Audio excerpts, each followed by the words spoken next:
මහාවංශයේ තේරණ භාෂාවෙන් දැනගන්න අපේ නාලිකාව සබ්ස්ක්‍රයිබ් කර බෙල් අකුණ ක්ලික් කරන්න.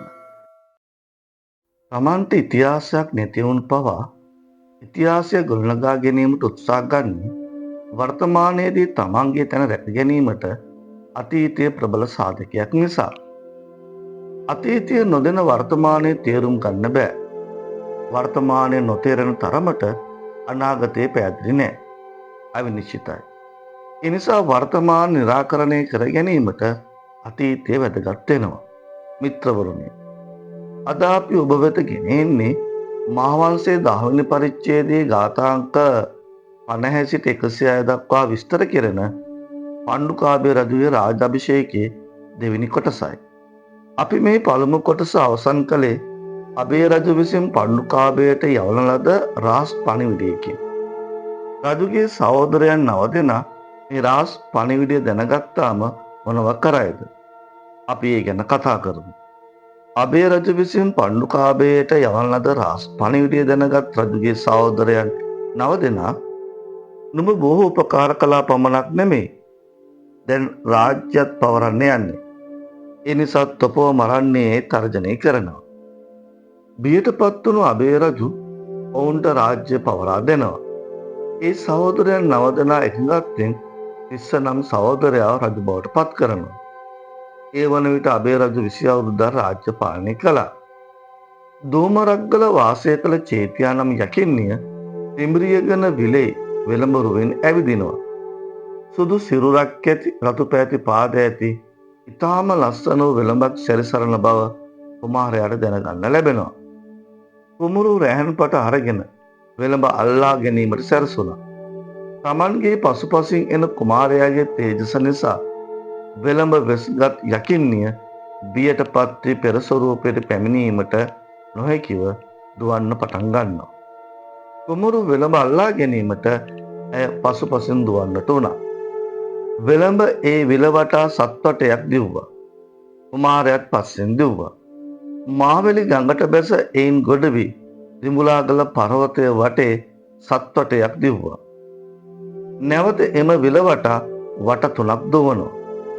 ඉන් අනතුරුව කසාතුටින් ගඟට බහිනවා.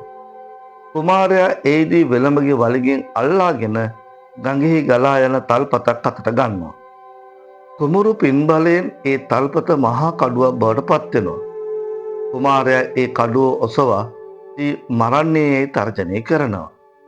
ස්වාමීනි, මා නොමරන්න. මම ඔබට ලංකා රාජ්‍යයේ බලය ලබාගෙන උදව් කරන්නේ යයි කියා සිටිනවා. කුමරු වෙළඹගේ බෙල්ලෙන් අල්ලාගෙන කඩු තුඩින් ඇගේ නාසයේ විද යොතින් බඳිනවා. මහත් බලති ඒ කුමරුට වෙළඹ පාලනයට ගන්න පුළුවන් වෙනවා. කුමරු වෙළඹගේ පිට නැගී දිඹුලාගලට ගොස් ඒ 4 අවුරුද්දක් වාසය කරනවා. ඉන් අනතුරුව ඒ නික්ම රිටිගලට පැමිණ කඳවුරු බැඳ යුද්ධයට කල්යල් බලමින් ඒ 7 අවුරුද්දක් වාසය කරනවා. අබේසා ගිරින්දකෂ යන මාමාවරුන් 2 දෙනා හැර සෙසු මාමාවරුන් 8 දෙනා යුද්ධයට සැරසී රිටිගලට පැමිණ කඳවුරු බැඳ සිවුරංග සේනා සමග සෙනෙවින් යවා රිටිගල අතරවටිම වට කරනවා. ඒ අවස්ථාවේදී යකින්නිය සමග සාකච්ඡා කොට ඇගේ උපදෙස් අනුව රජවරු භාවිතා කරන භාණ්ඩද අනුරුද ආයුධත් මාමාවරු වෙත සමා ගැනීම පිණිස තම බලසේනා යවනවා. මාමාවරුන්ද කුමරු රැවටීමේ අදහසින් එය පිළිගන්නවා. ඒ සෙනින් පණ්ඩුකාභය කුමරු වෙළඹ පිට නැගී බලසේනාව පෙරටු කරගෙන යුද්ධයට එළඹුණා. මාමාවරුන් වෙත ගිය බලසේනාවත් පිටත සිටි බලසේනාවත් මාත් සටනක් කොට බොහෝ සේනාද මාමාවරුන් 8 දෙනාද මරා ඔලුගෙඩි එක ගොඩකට ගොඩ ගන්නවා. සෙන්පති පලා ගොස් වනලෑබක සැඟවෙනවා. පසුව එම ප්‍රදේශය සේනාපති ගුම්බක ලෙස ඇඳින්වෙනවා.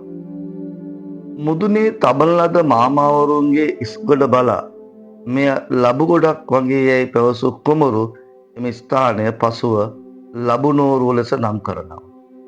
යුද්ධයේ ජයග්‍රහණය කළ පණ්ඩුකාභය කුමරු අනුරාධ මුත්තණුවන් වසන අනුරාධ නගරයට පැමිණෙනවා.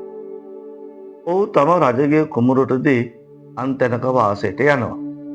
නිමිති කියන්නන් සහ වාස්තු ශිල්පින්ගේ උපදෙස් පරිදි අනුරාධ නගරය අංග සම්පූර්ණ නගරයක් බවට පත් කළා.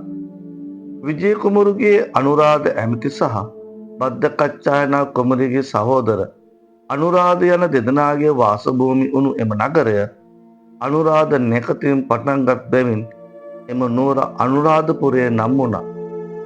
පණ්ඩුකාභය කුමරු උපතිස්ස නමින් රාජ සේසත ගෙන්වා ඉබේ ඇතුමුණු විල් ජලයෙන් සේසත් සෝදා ඒ විල් ජලයෙන් අභිෂේක ගන්වා ස්වර්ණපාලි කුමරිය අගමේසිය තනතුරේ අභිෂේක කරනවා.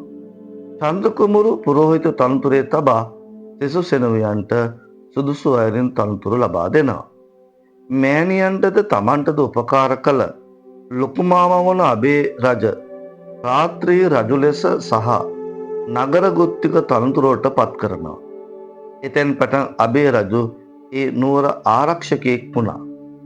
බිසවගේ පියාවුණු ගිරින්දක ශිව නම් මාමණ්ඩිට ඔහු සිටි ගිරින්දක දේශය ඕටම පවරා දුන්නා.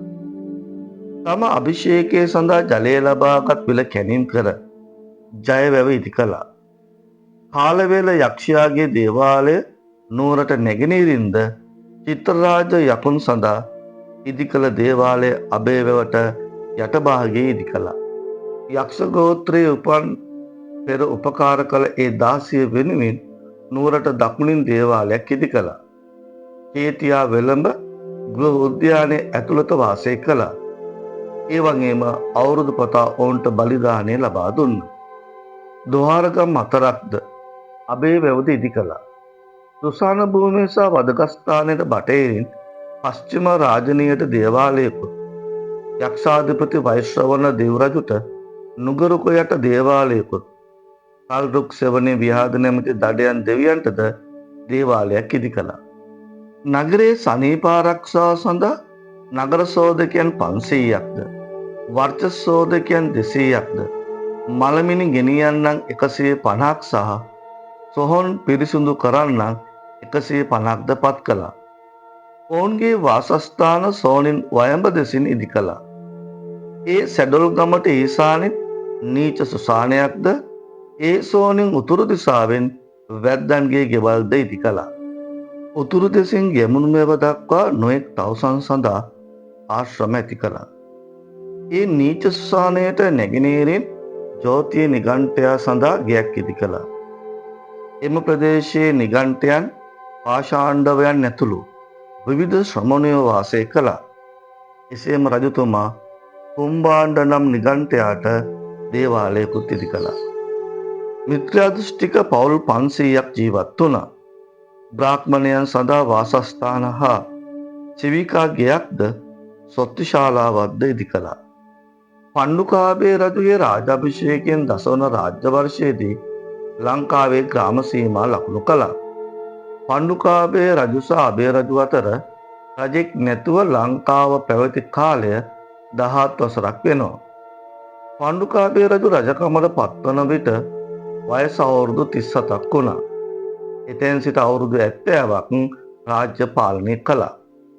සත්පුරුෂ ජනයාගේ ප්‍රසාදය හා සංවේගය පිණිස කළ මහවංශයේ පණ්ඩුකාභය රජුගේ රාජාභිෂේකයේ නම් 10 වෙනි පරිච්ඡේදය අවසන්. මිත්‍රවරුනි, මේ වීඩියෝ එක ප්‍රයෝජනවත් නම් ලයික් එකක් දෙන්න. අලුත් වීඩියෝ මඟ නොහැරීමට සබ්ස්ක්‍රයිබ් කරන්න. ඔබේ අදහස් කමෙන්ට් කරන්න. එන්න ඉතිහාසය අලුතෙන් ගොඩනගමු.